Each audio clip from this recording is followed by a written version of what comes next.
সোদপুরে বিটি রোডের ধার থেকে চুরি গেল পণ্যবাহী গাড়ি। অভিযোগ দায়ের খড়দহ থানায়।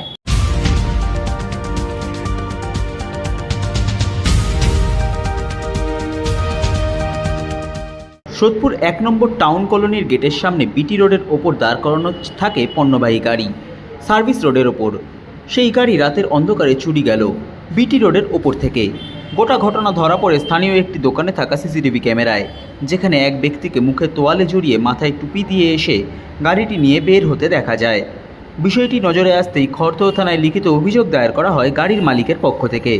সংবাদ মাধ্যমের মুখোমুখি হয়ে গাড়ির মালিক সুদীপ পাল জানান, ৬ মাস আগে একই জায়গা থেকে একটি পণ্যবাহী গাড়ি চুরি হয়েছিল। স্বাভাবিকভাবেই তারা আতঙ্কে রয়েছেন বলেও জানান তিনি। যেমন ড্রাইভার প্রতিদিন গাড়ি খুলতে আসে ভাড়া যাওয়ার জন্য, এসে দেখলো গাড়িটা নেই। তারপরে গাড়িটা নেই বলাতে ফোন করলো আমাকে। আমি ফোনে গাড়িটা নেই এদিক ওদিক অন্য ড্রাইভারদের ফোন করলাম, কেউ গাড়ি নিয়েছে নাকি। সে তো কারোর কাছে চাবি থাকার কথা না, সেই ড্রাইভারের কাছে চাবি ছিল।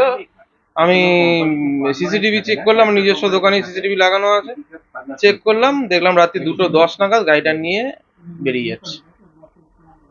তারপরে আর কিছু করার নেই। তারপরে 10টা-11টা নাগাদ আমি থানায় গিয়ে কমপ্লেন করলাম।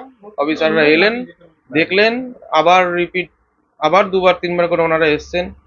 এফআইআর দায়ের করেছি, এফআইআর দিয়েছে আমাকে। এফআইআর না, আমরা তো বুঝতে পারছি না। এবার ওনারা বললো আমরা দেখছি যে চেনার কোনো উপায় নেই। অ্যাকচুয়ালি টুপি পরা ছিল, মুখে তোয়ালে দেওয়া ছিল, বুঝতে পারছে না। আমরা তো একজনকেই দেখতে পেরেছি। এবার আশেপাশে কেউ, অনেকে বলছে এরা একজন আসে না, এরা গ্রুপ নিয়ে আসে।